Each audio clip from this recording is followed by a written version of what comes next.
Shalom, selamat malam Bapak Ibu Saudara yang terkasih. Puji nama Tuhan, malam hari ini kembali kita bersama-sama dalam mesbah doa.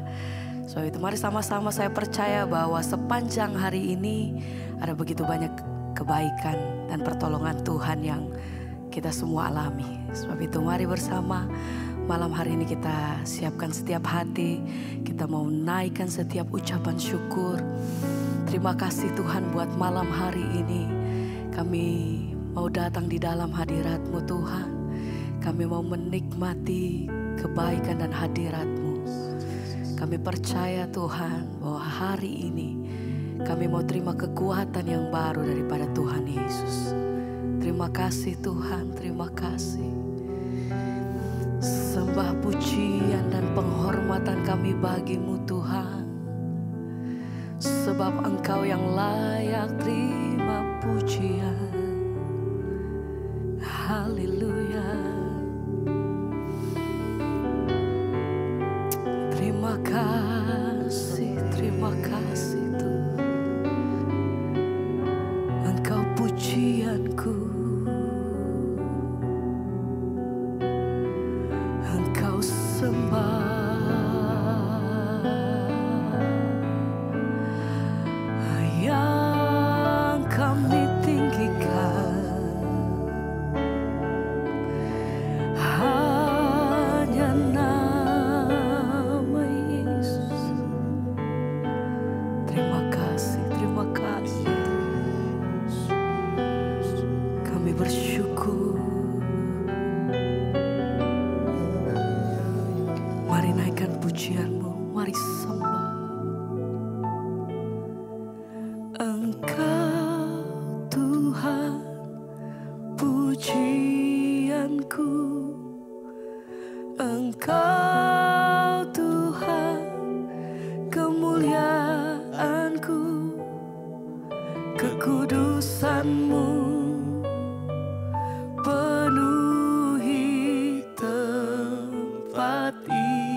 Dalamku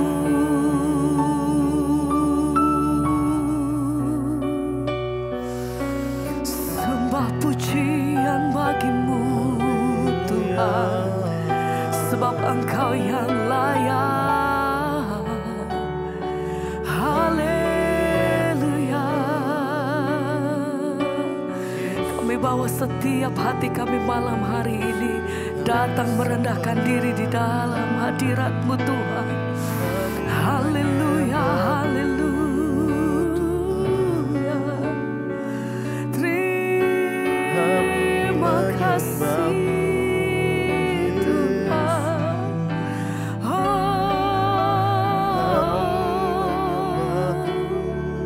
Haleluya.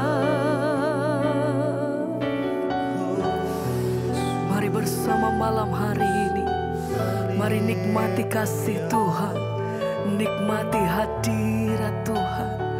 Apapun yang terjadi dalam setiap kehidupan, dalam setiap musim kami tahu Tuhan bahwa Engkau tidak pernah meninggalkan setiap kami.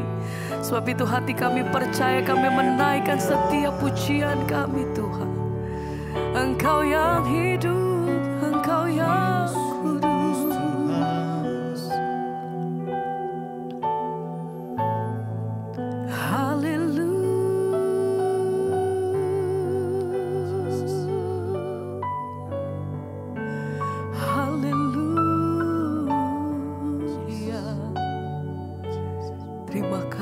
Terima kasih.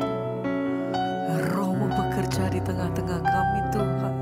Kami mengangkat pujian dan penyembahan kami. Kami mau bernyanyi bagi Tuhan. Haleluya. Nyanyi pujian bagi-Mu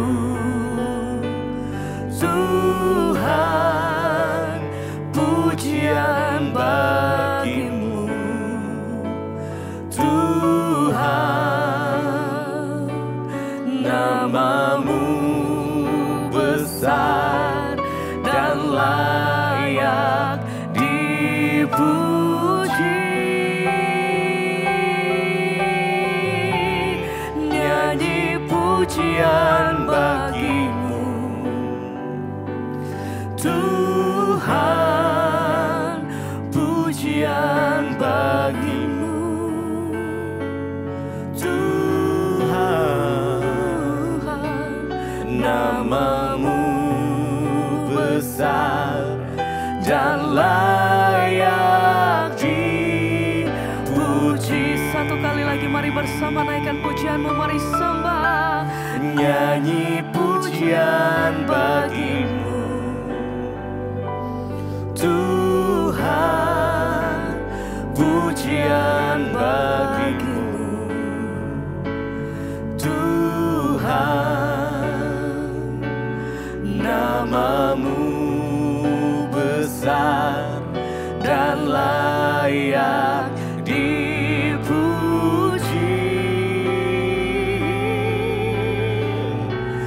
Nyanyi pujian bagi-Mu Tuhan, pujian bagi-Mu Tuhan. Nama-Mu besar dan layak dipuji.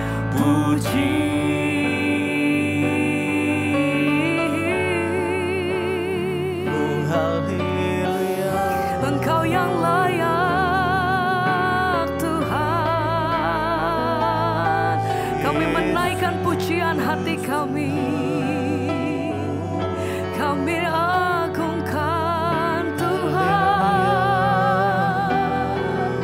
Sebab tak pernah berhenti kasih setia-Mu, pertolongan-Mu bagiku.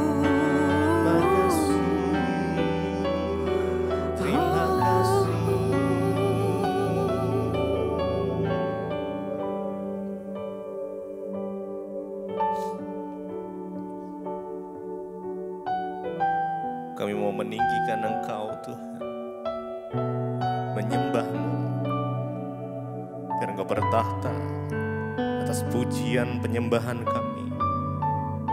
Umat-Mu dimanapun kami berada malam ini, kami mau menikmati hadirat Tuhan yang indah. Yesus, mari rasakan hadirat-Nya mengalir. Nikmati hadirat-Nya. nikmati kasih-Nya.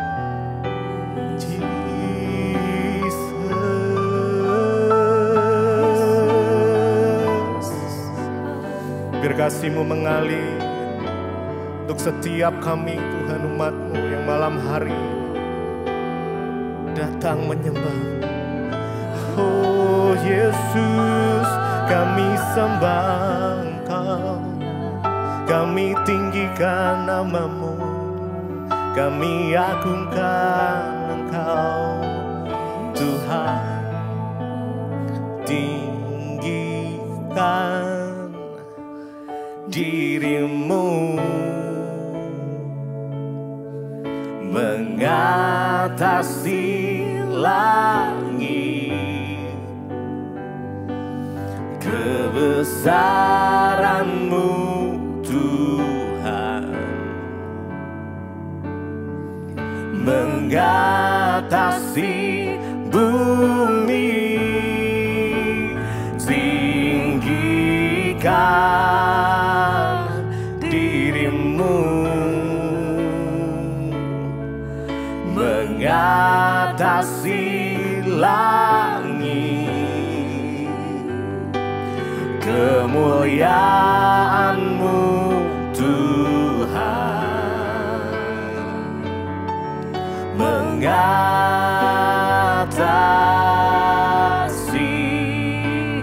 bumi. Mari dengan segenap hati-Mu tinggikan diri-Mu mengatasi langit, kebesaran-Mu Tuhan mengatasi bumi, mengatasi bumi. Tinggikan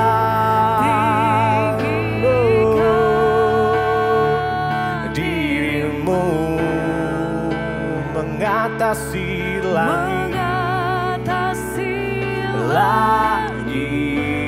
kemuliaan-Mu Tuhan mengatasi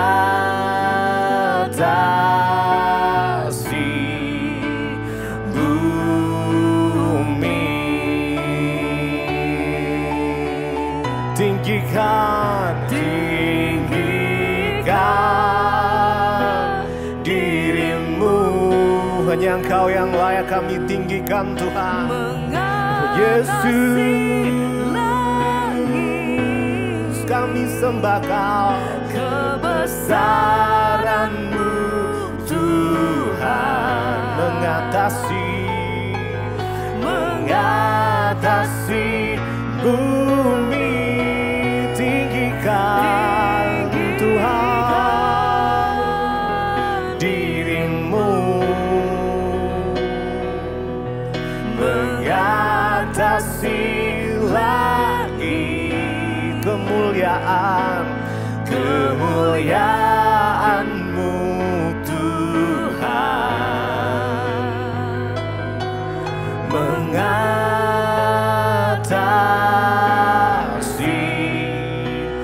bumi.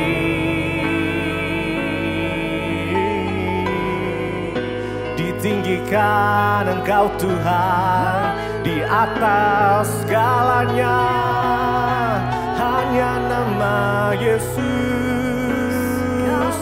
yang layak disembah, yang layak dipuji.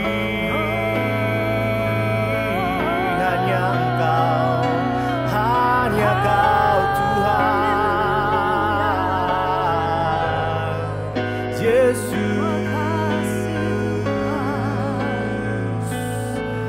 disembah. Haleluya.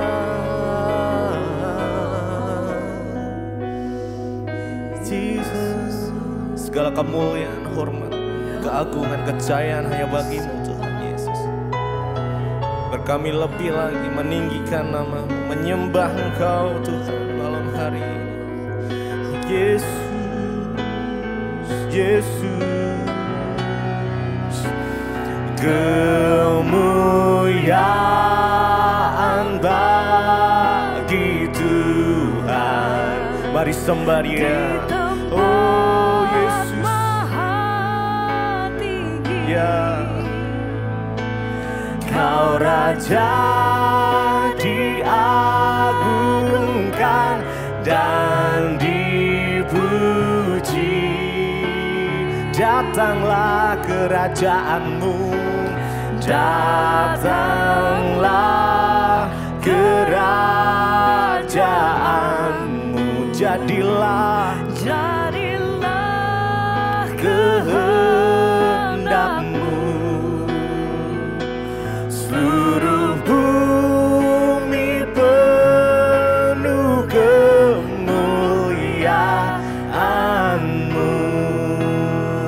Kemuliaan bagi Tuhan, kemuliaan bagi Tuhan. Di tempat maha tinggi, Kau Raja diagungkan dan dipuji. Oh, datanglah kerajaan-Mu, kerajaan-Mu. Jadilah kehendak-Mu. Seluruh bumi penuh kemuliaan-Mu.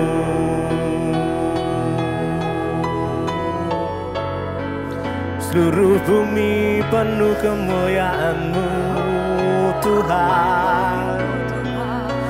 Engkau Raja yang layak disembah, layak dipuji, ditinggikan. Hanya Yesus, hanya Yesus. Tidak ada yang lain selain nama-Mu yang kami sembah. Hanya Engkau Tuhan yang memberi keselamatan. Hanya nama Yesus, Yesus, oh Yesus Tuhan.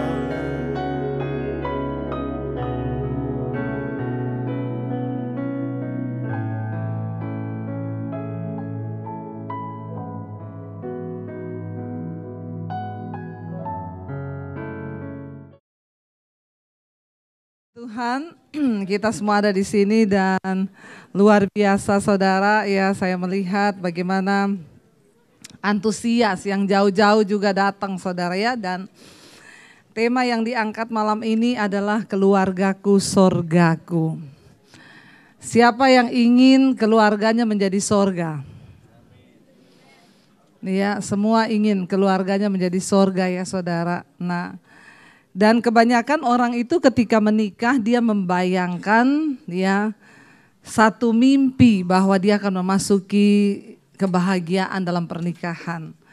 Ya, semua orang bermimpi menikah itu untuk bahagia. Ya, dan ketika menikah banyak yang kaget. Waduh, ternyata kok pernikahan seperti ini. Dulu ada seorang gembala, dia bilang kepada saya begini, Bu, saya itu kalau berkati orang nikah, saya dalam hati berkata gini, selamat masuk neraka. Ya, karena dia bilang, ya menikah itu ya bagi saya masuk dalam neraka, Bu. Itu gembala loh. Terus saya bilang, loh Bapak kenapa berkata seperti itu? Iya, karena memang banyak orang itu termasuk saya masuk dalam pernikahan ternyata tidak bahagia. Saudara, saya selalu berkata juga kepada anak-anak muda yang mau menikah, saya bilang jangan pernah bermimpi menikah untuk bahagia. Langsung diam semua. Ya. Jangan pernah bermimpi menikah itu untuk berbahagia. Kenapa? Yang pertama karena konsep bahagia kita dengan konsep bahagia Tuhan itu beda. Amin apa amin? Ya, kita ini kebanyakan nonton drama Korea.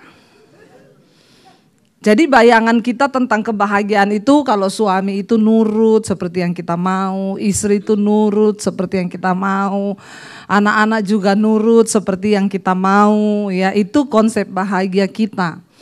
Dan ketika kita memasuki rumah tangga, baru kita lihat, waduh ternyata ya tidak seindah yang aku harapkan. Pernikahan itu tidak seindah drama Korea, tapi juga tidak sesedih film India.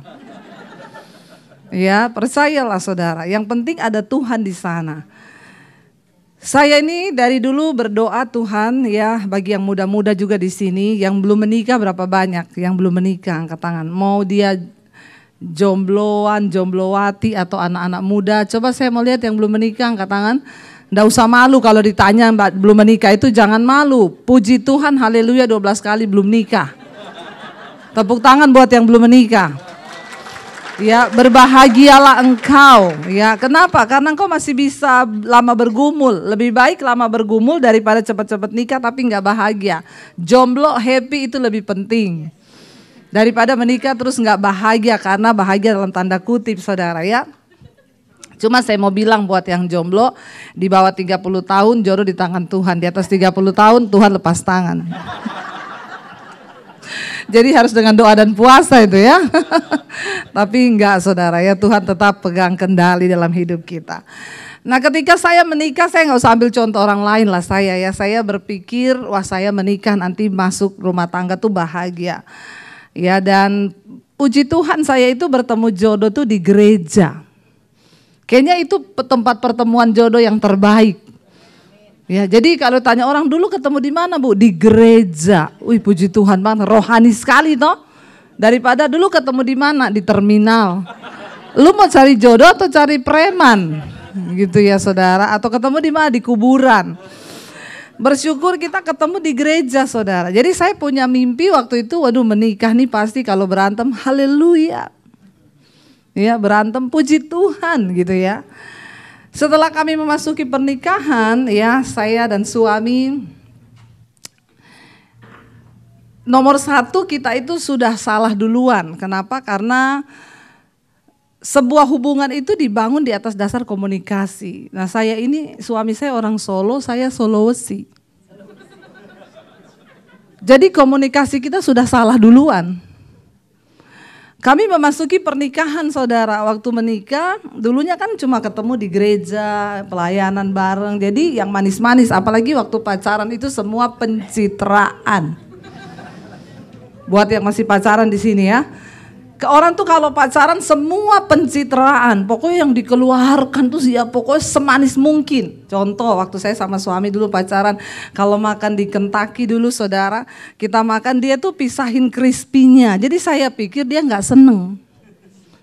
Karena orang Sulawesi itu kalau makan yang enak duluan. Saya ambil saudara crispy-nya, saya bilang ya ampun kamu nggak mau, aku tuh paling seneng. Dia bilang oh iya ambil aja. Jadi setiap kali ke Kentucky begitu dia. Setelah menikah, kita pergi ke Kentucky, dia pisahin, saya mau ambil, tangan saya dipukul. Terus saya bilang, loh kenapa? Bertahun-tahun aku menahan rasa itu. Kamu tahu itu yang aku paling seneng. Lah selama ini tak pikir kamu gak seneng. Dia bilang orang Solo itu kalau makan yang terakhir yang paling enak tuh buat gong. Aduh ternyata orang Sulawesi sama orang Solo tuh beda. Kalau kita makan yang enak duluan, yang enggak enak terakhir, kalau perlu nggak dimakan. Tapi ternyata orang Solo dia makan yang tidak enak dulu, setelah itu yang enak buat gong. Ada yang begitu di sini? Ada ya. Nah itu udah pencitraan. Begitu menikah saya baru tahu, ya ampun ternyata kamu selama ini pencitraan. Iya masih pacaran. Yang masih pacaran di sini buka mata lebar-lebar. Jangan bilang cinta itu buta. Kalau sudah nikah baru butalah kau. Karena udah nggak bisa dimundur lagi, nggak bisa diganti lagi, sudah terlanjur menikah. Jadi kami menikah saudara, masuk dalam pernikahan nomor satu. Tadi saya bilang hubungan itu dibangun di atas dasar komunikasi. Kalau komunikasi rusak, maka rusak sebuah hubungan. Apalagi nggak pernah berkomunikasi. Hari-hari ini banyak sekali pasangan suami istri yang komunikasinya itu hancur. Baru mau ngomong aja udah males. Nggak usah angkat tangan di sini, saya tahu banyak. Ya, terlihat dari wajah-wajah saudara. Karena banyak sekali orang dalam pernikahan itu ternyata pencitraan. Nah setelah kami menikah saudara, ya masalah komunikasi itu terjadi. Aduh ya, saya itu orang Sulawesi, saya tuh kalau ngomong orang Sulawesi itu kan di belakang nadanya tinggi. Ketemu dia orang Solo yang ngomong nadanya di belakang rendah. Ya jadi saudara, pertama kali menikah tuh saya, say itu anu dia datang, mbok ngomongi alon-alon wae. Nggak usah nesu. Saya bilang aku tuh nggak nesu loh. Tapi nadamu tuh nesu. Ora. Malah jadi nesu tuh saudara. Jadi setiap hari yang jadi persoalan dalam rumah tangga kami itu cuma masalah bahasa. Dia selalu ngomong, Boko itu belajar ngomong Jawa. Gimana caranya ngomong Jawa? Saya ini dibesarkan ya puluhan tahun di Sulawesi dengan ngomong yang sudah seperti ini. Saya ndak bisa kayak begitu. Dia bilang ojo ngomong ora iso, ngomong iso. Aku bilang ora iso, ngomong iso. Lah dari mana saya memulai? Kalau ngomong itu orang Solo nada bawahnya itu belakangnya itu turun. Jadi saya itu selalu mengingat-ingat setiap kali ngomong, sayang kamu sudah makan. Aduh saudara, jadi wagu ya, bagaimana ya orang Jawa bilang itu ya. Terus saya ada di lingkungan Solo, sebelum saya menikah pun sudah lama tinggal di Solo. Jadi ketika menikah pun saya sudah banyak belajar kata-kata itu yang bahasa Jawa. Ketika menikah saudara ya jadi kan terbawa-bawa ya. Saya tuh kalau ngomong pakai bahasa Jawa dia marah. Jangan pakai bahasa Jawa say, kelihatan kasar banget kamu tuh kalau ngomong bahasa Jawa. Ya jadi saya ngomong sama maknya, mak kowe wis mangan? Dia bilang kamu nggak bisa ngomong sama orang tua model begitu. Lah terus gaya apa? Ya kalau kamu mau belajar bahasa Solo ya belajar sekalian. Setiap hari saudara kita tuh cuma ribut soal bahasa. Ternyata panas sekarang ya. Saya pikir dingin loh saudara. Salah kostum ini ya. Kalau ada yang bawa tisu boleh tolong saya dong. Ya berarti ini hadiratnya mulai terasa ini saudara ya. Lalu akhirnya ya saya itu mencoba saudara, ya saya bilang dia selalu ngomong, ya coba jangan bilang terima kasih ibu, jangan bilang ora iso, ngomong iso, coba baru bilang ndak iso. Jadi saudara aduh saya itu tiap hari stres, dituntut untuk dari segi ngomong aja saya harus mengikuti. Ya dia bilang karena kasar banget loh kamu tuh kelihatan gini. Saya bilang ya kamu tuh kan menikahnya sama Debbie Basdir, bukan Sri Rezeki. Kalau dari dulu kamu mau cari istri yang seperti itu, mbok kenapa kamu gak nikah sama orang Jawa? Belajar aja say, ngomong isa. Jadi kita ini sebagai sepasang sepatu selalu bersama tapi gak bisa bersatu. Ya tapi ya sudahlah saya dituntut untuk menjadi seperti itu, ya saya cuma bisa nyanyi waktu itu. Aku tahu ku takkan bisa jadi seperti yang engkau minta, namun selama nafas berhembus aku kan mencoba menjadi seperti yang kau minta. Pret.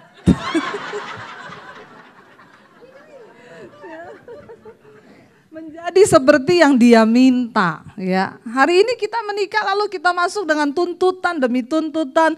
Istri nuntut suami seperti ini, suami nuntut istri seperti itu, yang ada keributan.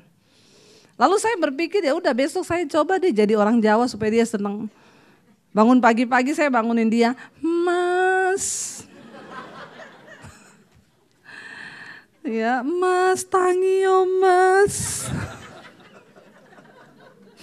Panjenengan arep dahar saiki piye?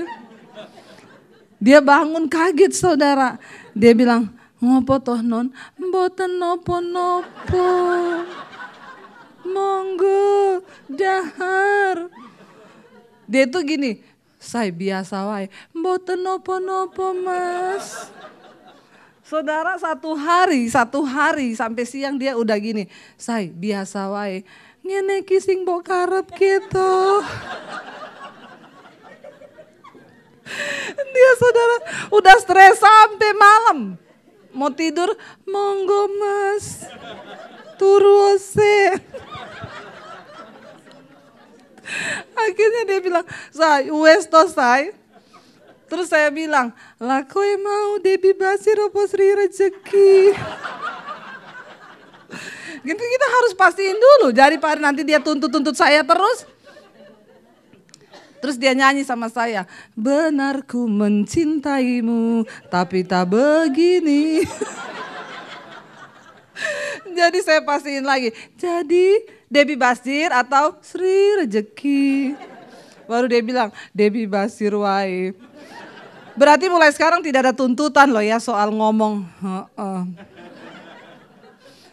Saudara, ternyata menjadi sama seperti yang kita mau, bukan itu yang membuat kita tuh cocok. Ya, ketika saya berusaha menjadi seperti yang suami saya mau dalam soal bicara, apa yang terjadi? Bukan jadi cocok kita, dia mau gila, saya mau sinting. Karena saya berusaha hanya untuk menyenangkan dia. Ya, tetapi saudara, saya mau bilang sampai hari ini saya dan suami saya tuh enggak cocok. Sampai detik ini. Di sini ada yang menikah cocok? Angkat tangan tolong. Yang cocok. Artinya tidak pernah berantem seumur hidup. Cocok terus kami menikah, Bu. Dari pertama menikah tidak pernah berantem. Cocok terus kami. Ada? Kalau ada angkat tangan. Kita doakan supaya terangkat hidup-hidup ya Pak. Seperti Henok saudara. Ya. Menjadi cocok itu bukan berarti menjadi sama satu bahasa. Saya sama suami saya sampai hari ini tidak cocok. Cuma satu yang mencocokkan kami yaitu firman Tuhan. Kenapa Alkitab berkata jangan menjadi pasangan yang tidak seimbang dengan orang yang tidak percaya. Karena engkau akan menemui kesulitan. Pernikahan itu ketika kita itu enggak tunduk pada firman itu celaka, yaitu yang kayak pendetanya bilang selamat masuk neraka. Tidak mungkin akan menjadi sorga. Ya, ketika kita menempatkan firman Tuhan sebagai tolak ukur dalam rumah tangga kita, itulah yang akan membuat kita tuh bahagia. Bukan bahagia dengan konsep kita. Konsep kita makanya tadi di awal saya bilang jangan pernah bermimpi untuk memasuki sebuah pernikahan dengan kata bahagia. Dengan konsep bahagianya kita. Karena bahagianya kita dengan bahagianya Tuhan itu beda. Bahagianya Tuhan tuh apa? Alkitab berkata berbahagialah kamu apabila kamu tuh jatuh dalam berbagai-bagai pencobaan. Sebab kamu tahu bahwa ujian terhadap imanmu itu mendatangkan ketekunan. Ketekunan menimbulkan tahan uji. Tahan uji itu penuh dengan pengharapan. Jadi masukilah sebuah konsep pernikahan. Bayangkan saudara, dua orang menjadi satu. Kan konsep Tuhan Yesus pernikahan itu 1 tambah 1 sama dengan 1. Kenapa bisa 1 tambah 1 sama dengan 1? Dimanapun jumlah dan hitung-hitungan matematika itu 1 tambah 1 sama dengan 2. Kenapa bisa jadi 1? Separuh saya mati, separuh suami saya juga mati. Baru kita tinggal separuh, ketemu separuh maka bisa jadi 1. Tapi dalam pernikahan, dalam konsepnya itu semua orang pengennya tetap 1. Ini loh aku. Ya, ini loh saya, ya. Ketika kita masuki konsep pernikahan dengan konsep kita sendiri, maka kasihan anak cucu kita itu pasti menderita. Saudara, banyak orang memasuki pernikahan dengan dosa-dosa masa lalu yang tidak dibereskan. Kepahitan masa lalu, kepahitan luka batin yang tidak selesai. Itu akan menjadi akar di dalam sebuah rumah tangga, itu bisa hancur. Dulu ketika saya menikah dengan suami, tanpa saya sadari saya ini ternyata masih membawa luka batin. Ya dulu saya tuh dari kecil papi itu kalau mukul itu kan waduh ya kalau dipukul tuh saya sampai merayap-merayap minta ampun juga nggak diampuni, badan saya sampai biru-biru dipukulin. Kalau dipukul tuh dijambak rambut itu saudara, diseret begitu. Jadi saya penuh dengan luka batin ternyata. Sehingga mulai remaja ya saya mulai jatuh dalam pergaulan yang tidak benar sampai akhirnya saya mau bunuh diri dan di situ Tuhan Yesus selamatkan saya. Ketika saya terima Yesus, saya diusir dari keluarga, ya, dan itu juga ternyata luka yang lama nggak sembuh, ditambah lagi papi saya menyuruh saya untuk tinggalkan keluarga. Kalau kamu pilih Yesus, kamu tinggalkan rumah ini dan jangan anggap kamu punya keluarga. Dan ternyata saya sudah pelayanan, tapi saya masih membawa luka batin itu di dalam hati saya. Ketika kami memasuki rumah tangga, saudara, yang ada bukan sorga tapi neraka, ya. Dan kasihan suami saya ketika kami menikah, saya itu menjadi orang yang tersinggung sedikit, saya marah, dan bukan cuma itu, anak-anak saya tuh waktu masih kecil, wah itu kena siksaan banget karena saya pengen balas dendam.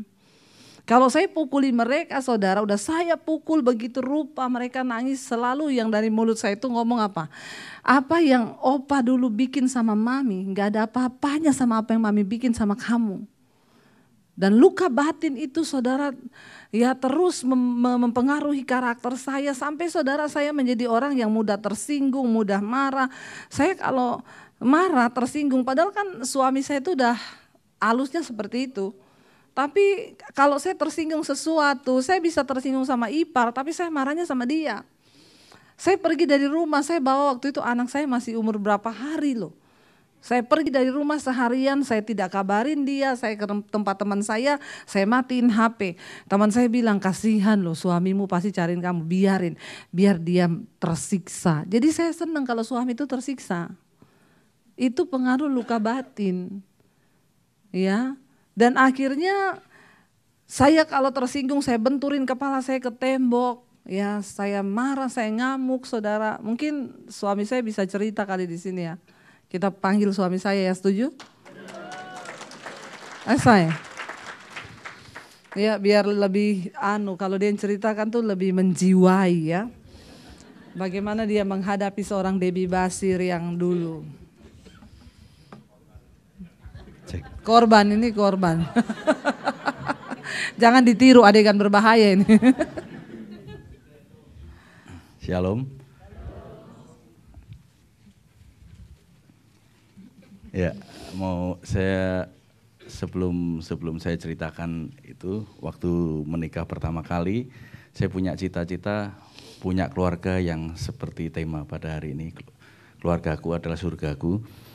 Waktu itu saya berdoa, Tuhan, saya mau membangun keluarga yang benar-benar surga. Setiap dambaan, setiap kita pasti pengen keluarga itu yang surga. Ada surga di dalam keluarga. Tetapi sewaktu saya menikah, saudara tahu bahwa saya hamba Tuhan, dia hamba Tuhan. Pastikan surga terjadi, ya kan? Ketemunya di gereja. Tapi apa yang saya alami waktu itu, pernikahan kita waktu awal-awal, yang pertama tadi bahasa, yang kedua saya temui waktu pacaran memang berbeda, tapi waktu menikah dia ada satu kepahitan yang luar biasa yang belum terselesaikan sama papinya. Cuman itu nggak terlihat karena dia sibuk pelayanan, saudara. Nah, setiap kehidupan kita pasti ada satu hal yang tersembunyi yang kadangkala tidak ditemukan. Nah, itu temukannya waktu setiap dia marah. Waktu marah sama selisih paham dengan saya, dia marahnya itu tingkat tinggi, saudara. Dia benturkan kepalanya ke tembok. Ini jadi semua orang nggak tahu, cuman saya dengan dia.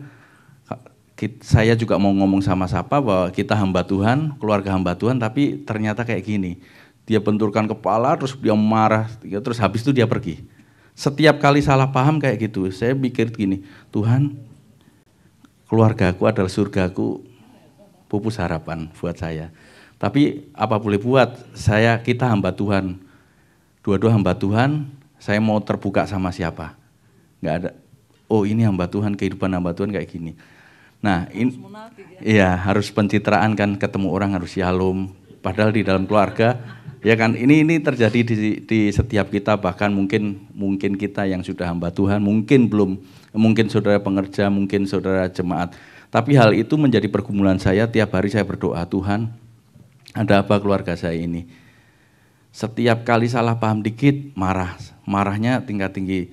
Marah terus tiba-tiba di tengah perenungan saya sama Tuhan, saya cuma bertanya, Tuhan, saya nggak mau lanjutkan kalau kehidupan saya kayak gini.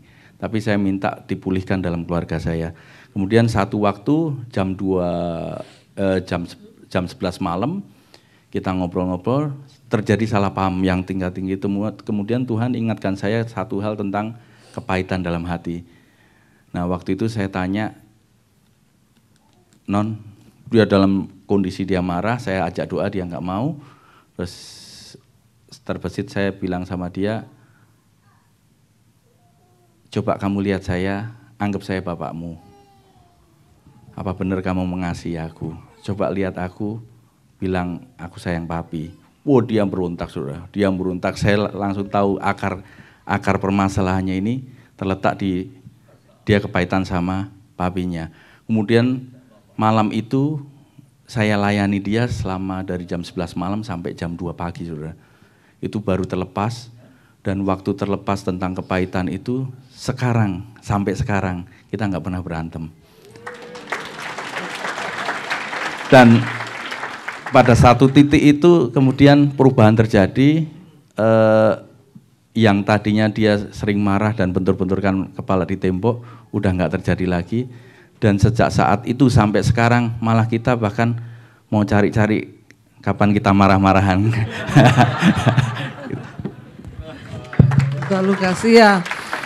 Ya ada sih saudara ya, paling ya namanya salah paham kecil pasti ada, tapi tidak seperti dulu. Dulu kalau salah paham itu saya bisa nggak ngomong sampai berhari-hari, saya nggak mau siapin dia makan, saya nggak mau, biarin aja. Ya saya juga lagi marah ya, jadi orang sakit jiwa. Saudara, memasuki sebuah pernikahan perlu kita ini sembuh dulu secara jiwa. Banyak sekali orang Kristen tuh masuk dalam pernikahan tapi sakit jiwa. Itu yang kasihan suaminya atau istrinya. Ya dalam hal ini kalau kita tidak mengerti saudara, maka perceraian. Kenapa tingkat perceraian itu semakin luar biasa? Karena orang tidak mengerti ini saudara. Tuhan itu datang untuk menyembuhkan jiwa kita loh. Ya, kalau kita belajar soal tubuh, jiwa dan roh saudara. Jiwa manusia itu makanya di Alkitab dikatakan selamatkan jiwa. Selamatkan jiwa. Kenapa jiwa itu perlu? Dalam jiwa manusia itu ada pikiran, perasaan, dan kehendak. Ketika kami menikah, saya seperti itu, suami saya itu berulang kali ngomong, kamu tuh ada luka batin loh yang belum sembuh. Kamu tuh ada kepahitan. Wah, dia ngomong begitu, saya emosi nggak? Makin emosi. Saya bilang sama dia, saya ini pelayanan loh. Saya tuh doakan orang yang kepahitan, yang luka batin. Terus kamu ngajarin saya soal kepahitan, soal luka batin. Nggak usah ngajarin saya ini pengkhotbah. Tapi saudara, ternyata Tuhan itu ya tahu suami saya mungkin bergumul buat saya. Suami-suami kalau ada istrimu yang masih sakit jiwa, jangan angkat tangan di sini. Jangan angkat tangan. Ya, milikilah sebuah kerinduan, udah berkata Tuhan, aku tuh pengen rumah tangga ini pulih.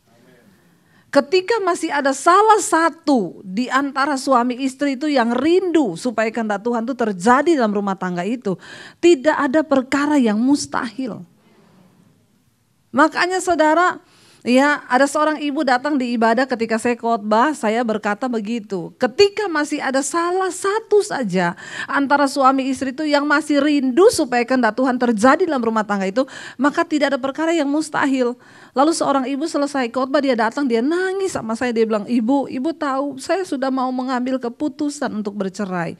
Suami saya sudah gugat saya dan saya sudah yakin, yes saya mau tanda tangan karena tidak ada kebahagiaan dalam rumah tangga kami. Tapi saya dengar khotbah ibu tadi, saya mau putuskan bu, saya mau naik ke bukit doa untuk berpuasa. Saudara, saya bilang, iya bu, ini waktunya untuk engkau mencari Tuhan. Bela dulu rumah tanggamu di hadapan Tuhan.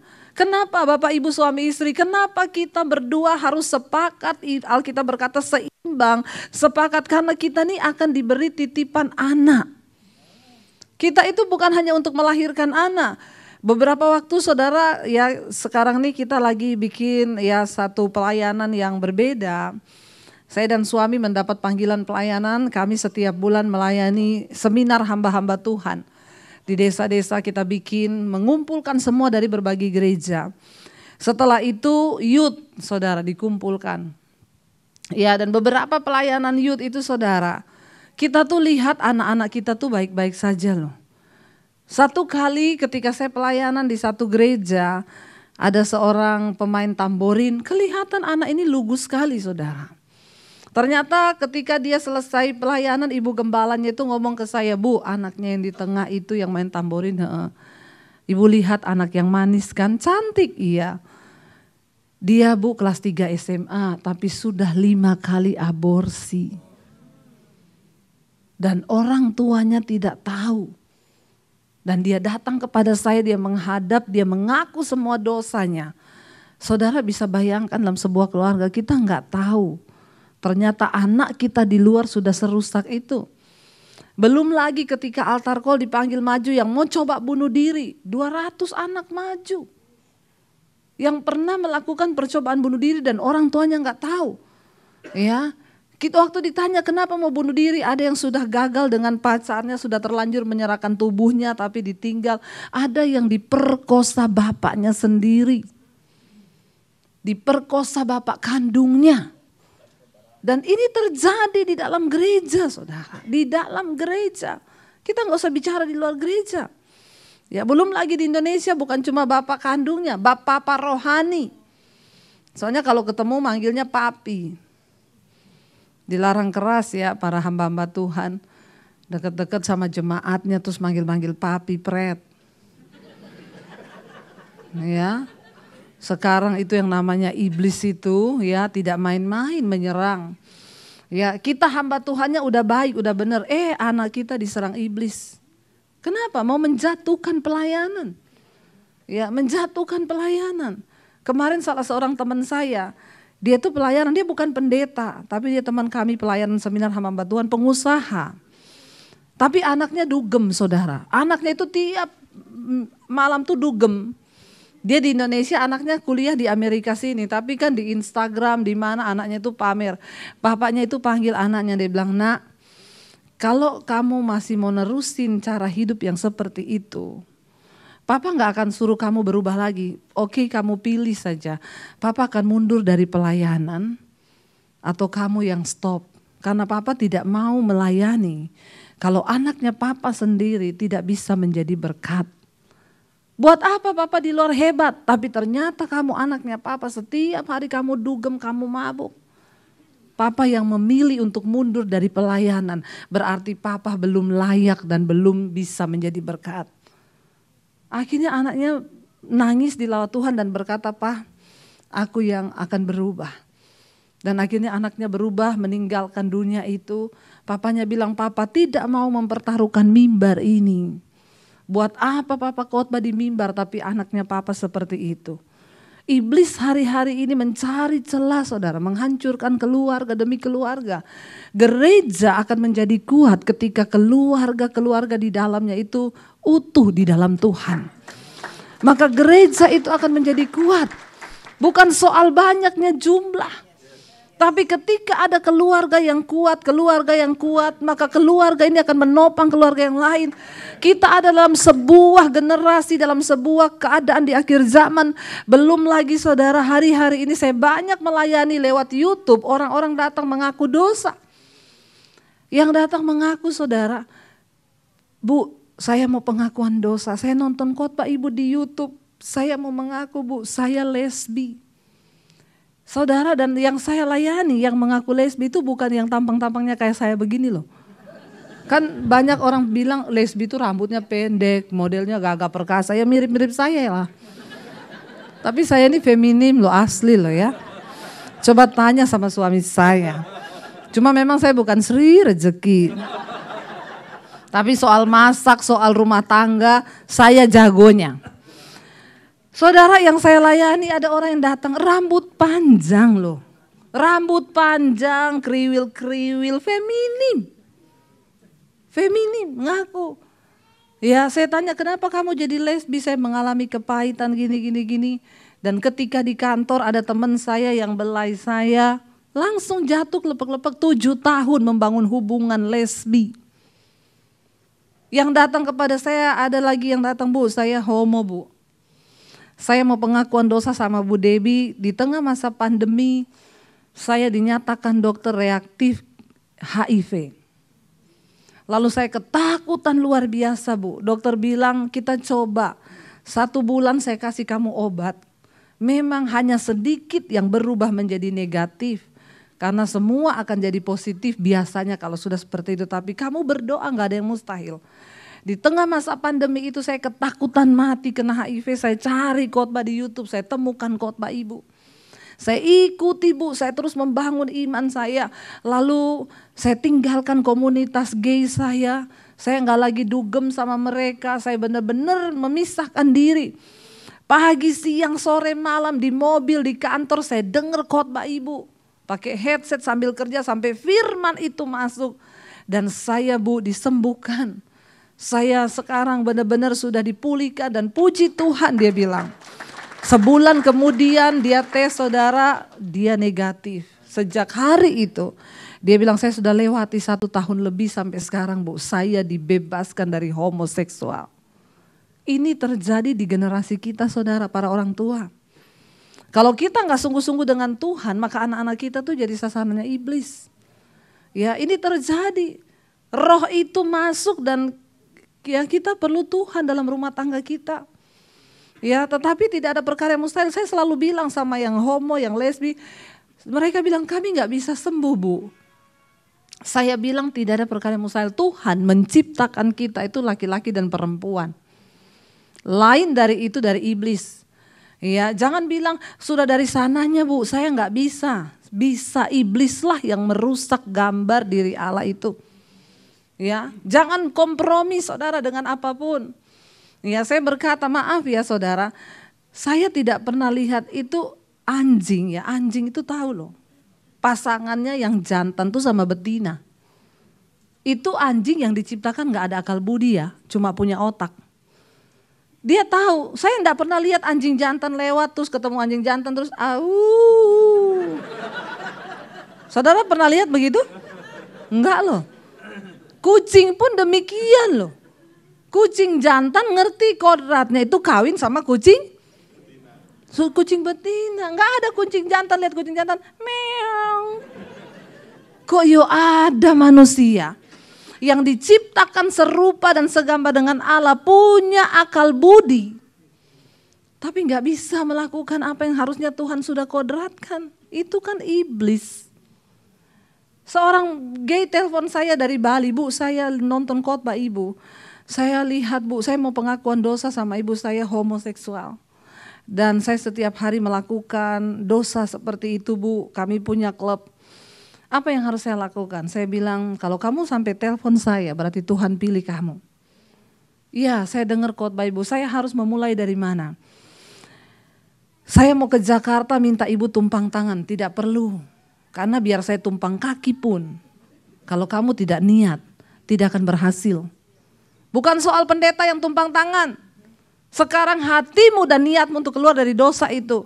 Saya harus mulai dari mana, Bu? Kamu lihat mukamu di cermin setiap hari. Kamu perkatakan, sebut namamu dan bilang, kamu diciptakan sebagai seorang laki-laki. Segala roh homo, roh banci keluar dalam nama Yesus. Setiap hari saya harus berkatakan itu, Ibu. Iya. Kamu mulai dari dirimu sendiri. Gak usah cari pendeta, tapi cari Tuhan. Akhirnya dia lakukan, saudara, dia lakukan. Dia bilang 1 kali, jadi setiap hari saya pantau lewat HP aja. 1 kali dia bilang gini, Bu, saya hari-hari ini, Bu, kalau saya perkatakan itu, saya mau muntah. Saya bilang gak apa-apa, terusin, berarti setannya sekarang udah mulai panas tuh. Ya, lalu saya doain dia di telepon lagi berdoa begitu, saya tangking, Bu, saya mau ke toilet ya, Bu, maaf. Ya gak apa-apa, lari aja. Saya dengar dia muntah-muntah, saudara. Ya, lalu akhirnya kami terus berdoa, setiap hari dia dengarkan firman. Lalu satu saat dia telepon saya, Bu, saya sudah putus dari komunitas saya sudah keluar. Karena saudara, kalau engkau mau sungguh-sungguh bertobat dalam Tuhan, memang firman Tuhan berkata engkau harus tinggalkan komunitas yang seperti itu. Karena pergaulan yang buruk itu merusak kebiasaan baik. Sekuat apapun kita rusak kalau kita ada dalam sesuatu yang rusak. Makanya hati-hati engkau bergaul. Ya jangan sembarangan, kita ini hidup benar. Sudah di tempat yang benar aja iblis mau tarik kita. Apalagi ya kayak ada di Indonesia, nggak ada di sini, pendeta tukang selingkuh. Ya, sukanya jatuh di got. Pemabok, tiap kali mabok jatuh di got. Dia bilang, istrinya bilang, kamu kalau mabok, kalau pulang gereja jangan mampir kemana-mana. Kamu tuh mesti mabok nanti di got lagi.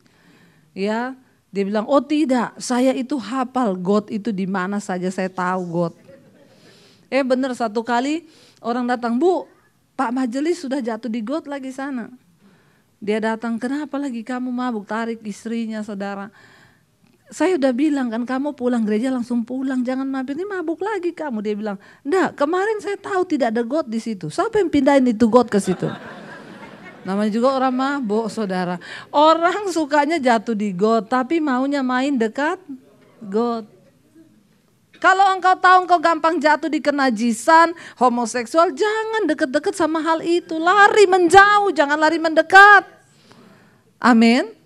Yang muda-muda di sini engkau harus berani putus dengan komunitas itu. Lalu dia bilang, Bu, saya putus dari komunitas itu. Sekarang saya di Bali nih cari gereja, Bu. Dan dia telepon saya, Bu. Ternyata singer, WL-nya juga semua cucok meong. Saudara, saya kaget loh. Saya bilang, iya Bu. Kan saya ini bekas dari sana. Jadi saya ini punya sinyal, Bu. Saya tahu frekuensinya orang-orang begitu, Bu. Astaga, Bu, saya masuk di gereja lihat WL singer semua cucok, Bu. Jadi saya bingung sekarang ini mau kemana. Ngeri juga kan saudara, ngeri ya. Kalau gereja sudah tidak mampu menjadi terang, orang yang dari dunia luar aja mau masuk ke sini, sama aja. WL melambai, singer cucok, terus mau dibawa kemana? Ini PR loh bagi kita, saudara. Generasi ini sedang hancur dan orang tua tidak bisa menaruh 100% pendidikan Alkitab firman Tuhan terhadap anakmu di sekolah minggu saja tok. Gak bisa. Di Indonesia sampai hari ini tuh sekolah minggu dimasukin anaknya, nyanyinya masih sama. Kambing, embek, kucing. Di sini juga begitu, Bu. Astagfirullah, subhanallah. Ternyata dari Indonesia sampai ke sini sama aja, enggak ya? Jadi itu anak sekolah minggu, saudara masuk sekolah minggu sama dari dulu sekarang selama-lamanya. Padahal dia di rumah udah nyanyi let it go, let it go. Dan di sekolah minggu masih sama. Kambing, embek-embek, kucing.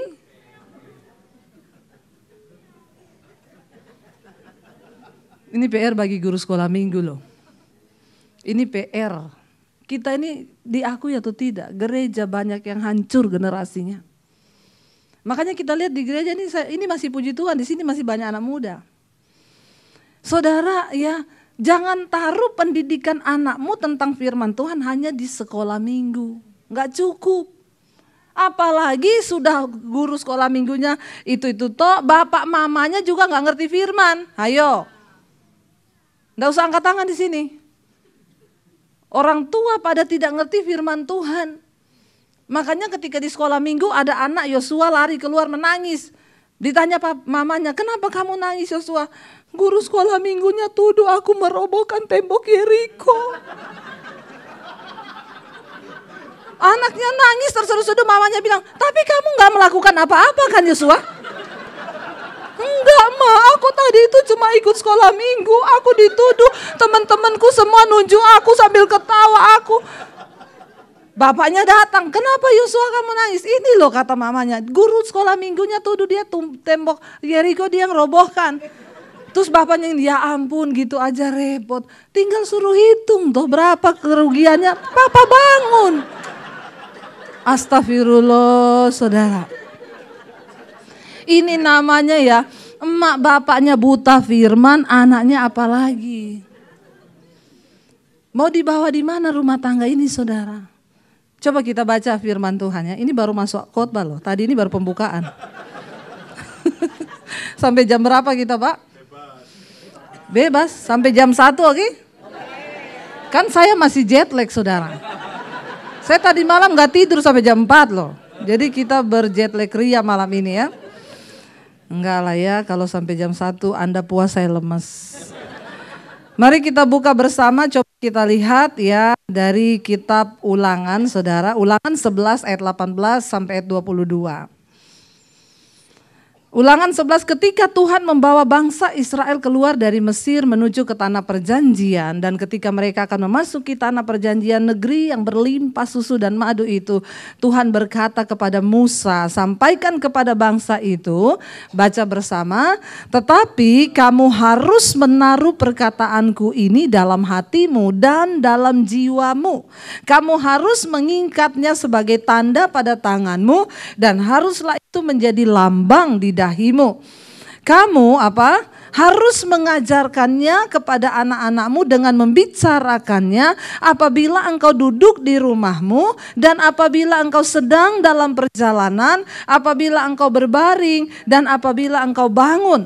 Engkau harus tuliskannya pada tiang pintu rumahmu dan pada pintu gerbangmu, supaya panjang umurmu dan umur anak-anakmu di tanah yang dijanjikan Tuhan dengan sumpah kepada nenek moyangmu untuk memberikannya kepada mereka selama mereka di atas bumi.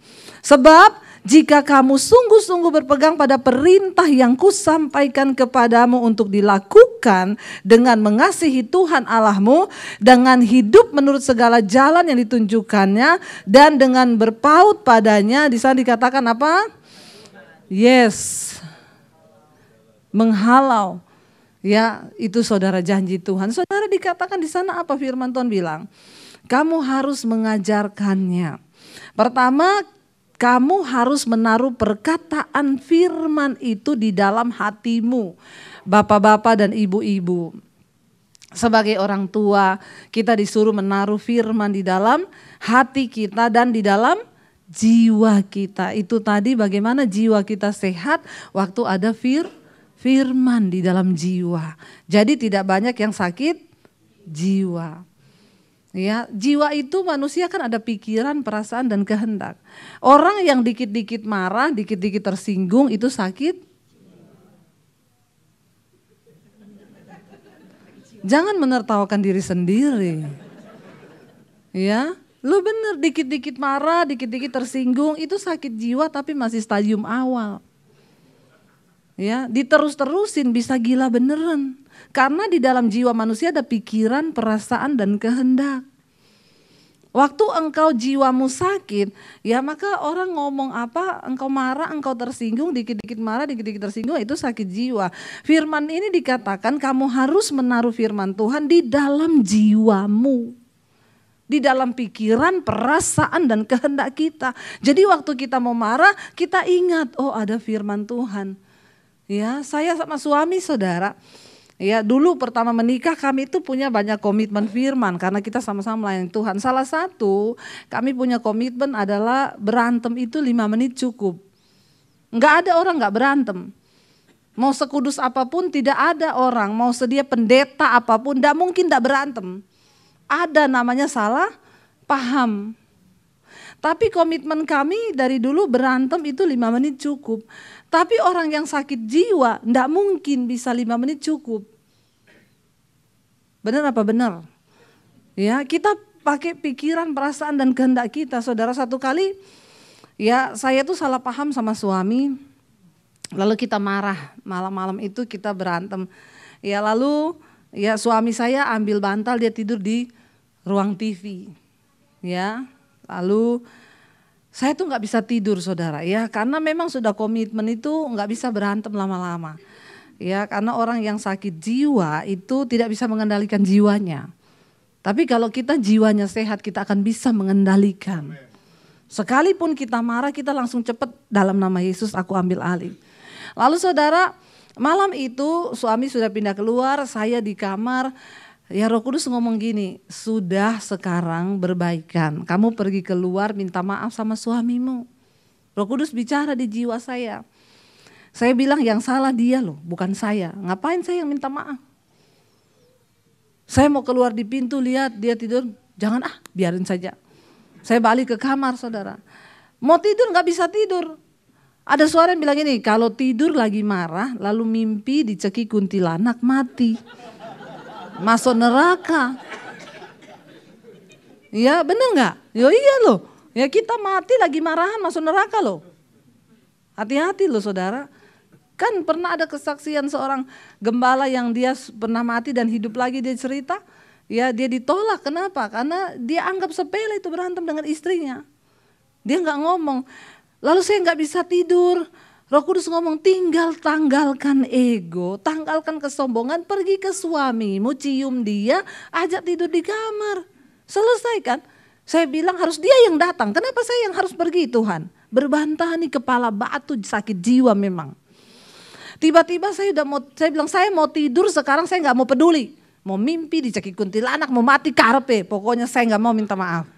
Saya tidur saudara, tiba-tiba saya dapat penglihatan. Ada satu pohon itu di pot gitu, tanaman itu hijau daunnya. Tiba-tiba ada satu ulat yang lagi makan daun itu.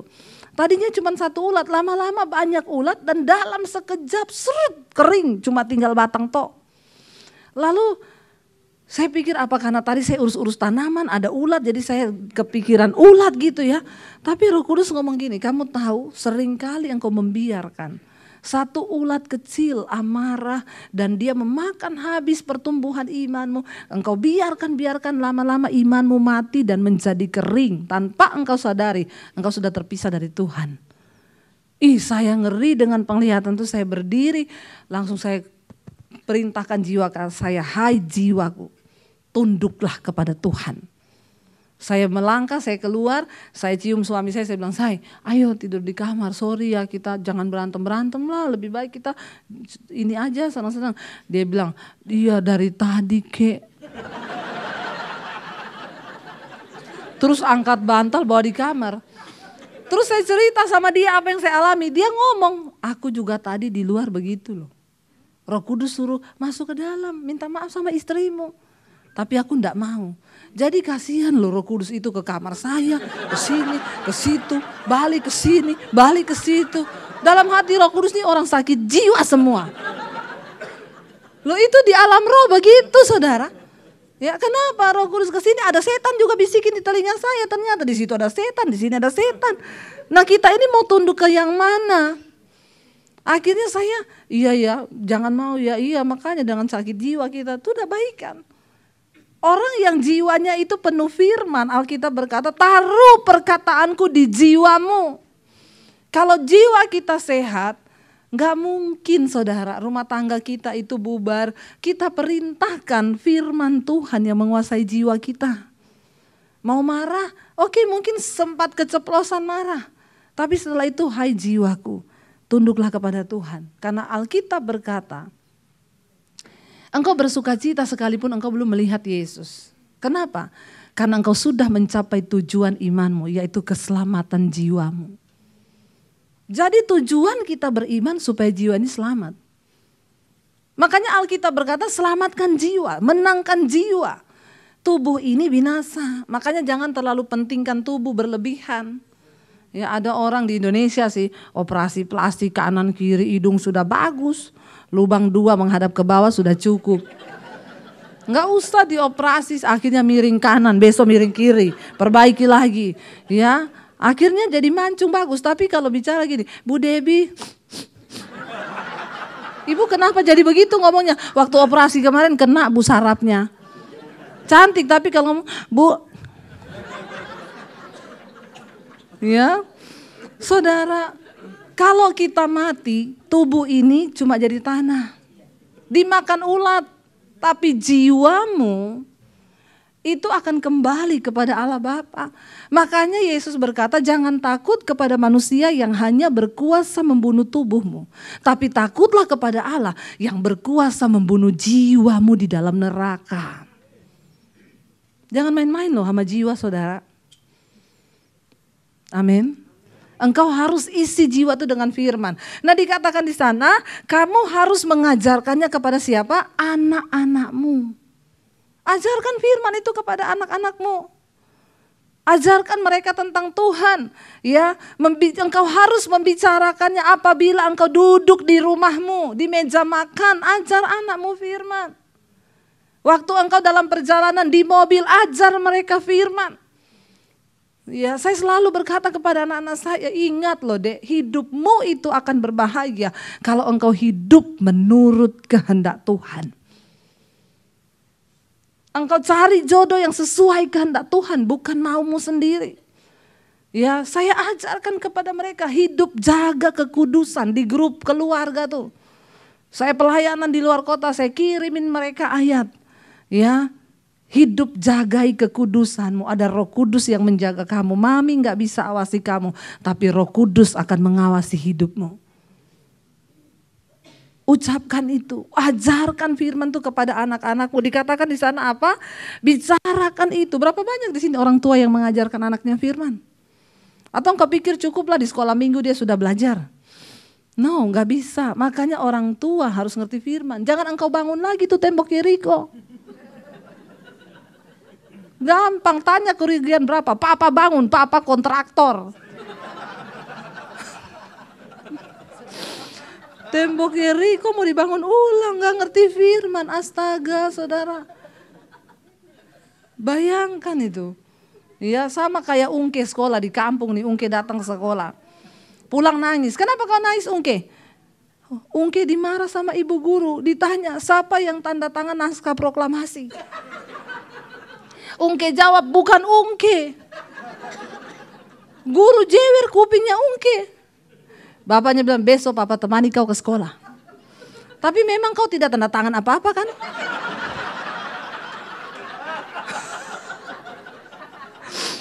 Diantar ke sekolah. Bapaknya marah sama guru. Bu, saya gak terima anak saya kenapa kemarin dijewer.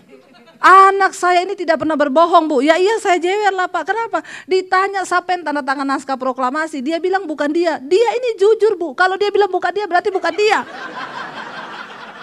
Terus gurunya ngomong, ya memang bukan Ungke pak. Lah kenapa Ungke yang dijewer?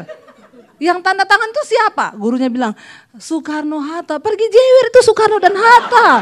Jangan Ungke yang dijewer. Ungke tidak salah. Astagfirullah. Ya, seperti itulah hidup kita kalau orang tua tidak mengerti firman. Tertawakan dirimu sendiri. Amin. Jangan engkau sepelekan firman Tuhan itu. Alkitab berkata, kita gak bisa taruh pertumbuhan anak kita cuma di sekolah minggu, gak cukup. Ngomong itu di jalan, ngomong itu di sekolah, ngomong itu di rumah, ngomong itu di meja makan. Saya selalu bilang sama anak-anak saya, kita naik mobil, suami saya kadang ngomong, Dek, papi mami itu enggak tuntut kamu pinter di sekolah. Yang penting engkau ngerti nilai kehidupan. Itu lebih utama daripada nilaimu di raport. Jadi saya itu enggak pernah menuntut anak saya saudara. Ya seberapa besar kemampuanmu ya itu aja. Sampai satu kali saya ditelepon waktu nilai anak saya di sekolah. Jadi gimana Bu Guru? Ya dia nilainya berapa? Ini cuma ada satu Bu yang jelek sih. Saya tanya anak saya, kenapa yang nilaimu itu jelek? Gini Mam, waktu itu ada soal, ditanya begini. Si A harus membawa tabung gas, air galon lewat lift. Ya, hari sudah malam. Lift itu kebuka hanya berapa jam. Jadi berapa galon yang bisa dibawa si A untuk mencapai? Anak saya jawab, kasihan kan sudah malam, besok aja lagi. Nggak usah dipaksa. Sama gurunya dikasih 0.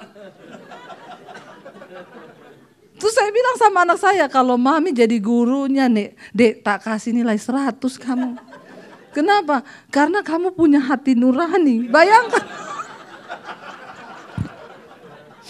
Bayangkan di soal aja loh, dia menjawab dengan hati nurani toh.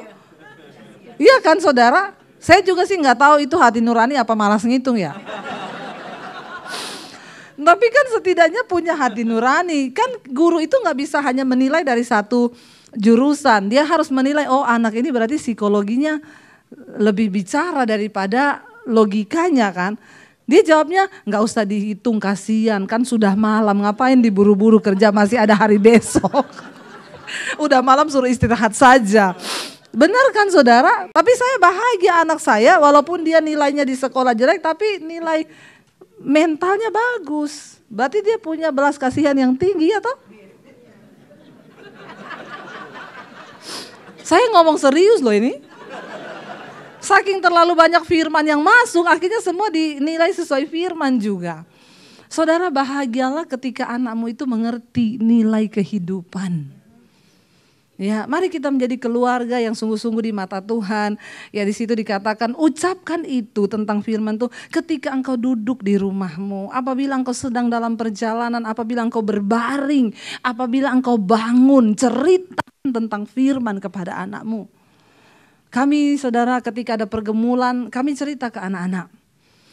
Dulu kami gak bisa bayar kontrakan rumah, kami gak bisa bayar cicilan rumah, kami kumpulin mereka. Kami cerita, mami sama papi lagi dalam kesusahan keuangan, kita gak bisa bayar rumah. Yuk kita berdoa bersama-sama. Saya ajak mereka berdoa, kami gandeng tangan. Sampai saya ingat anak saya yang kecil itu, saudara, dulu setiap kali saya doa nangis-nangis, dia mesti berdiri di samping saya waktu kecil. Dia pegang kepala saya, kalau saya udah doa nangis dia, habis saya berdoa amin, dia tanya, mami gak punya uang ya? Mami minta uang sama Tuhan. Kalau Tuhan kasih uang, gimana mam? Jatuh dari langit?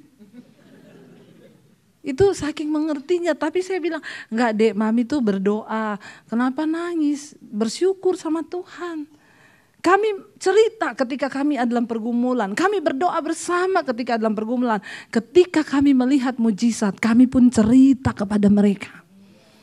Dan mereka tahu bahwa Tuhan itu hidup. Dan mereka tahu bahwa Tuhan itu ada. Dan iman mereka tumbuh ketika orang tua itu cerita tentang Tuhan. Yang utama adalah suami istri kita harus kuat di dalam Tuhan. Jangan bawa persinahan masuk dalam rumah tanggamu. Anak-anak cucumu lah yang akan menanggung itu. Kutuk itu ada, saudara. Saya pernah melihat satu kutuk, ada satu orang tua mereka hamil duluan sebelum kawin. Anak yang pertama hamil duluan sebelum nikah. Anak yang kedua hamil duluan. 5 anak-anaknya semua hamil duluan. Dan dia punya cucu. Cucunya banyak, yang sudah menikah itu berapa? Semua hamil duluan. Ini kutuk. Bapak-bapak, ketika engkau hidup dalam persinahan, ingat, iblis akan mengikat itu untuk keturunanmu. Dan kalau keturunanmu tidak sungguh-sungguh di dalam Tuhan, mereka akan kena semua kutuk itu. Itu di dalam alam roh. Kenapa kita harus hidup dalam kebenaran? Jangan ada dosa dalam rumah tangga, jangan ada sesuatu yang najis, saudara, supaya rumah tangga kita diberkati. Tuhan berkata, apabila engkau menceritakan itu kepada anakmu, supaya apa? Baik keturunanmu, baik hidupmu di bumi dan juga keturunanmu. Tidak bisa kita pungkiri. Saudara, hari ini saya pengen kita sama-sama berdoa. Kami datang padamu Tuhan. Selidiki setiap kami.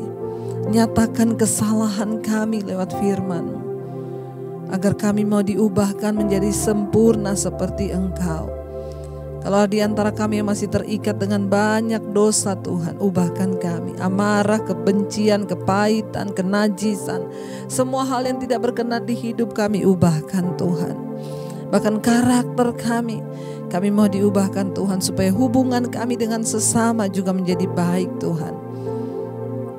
Berkati setiap mereka yang mendengarkan firman ini. Jadikan hidup mereka semakin diubahkan Tuhan. Terima kasih Bapa, segala pujian, hormat, kemuliaan hanya bagi Engkau. Kami serahkan hidup kami untuk diubahkan oleh Tuhan dalam nama Yesus. Haleluya. Amin. Amin.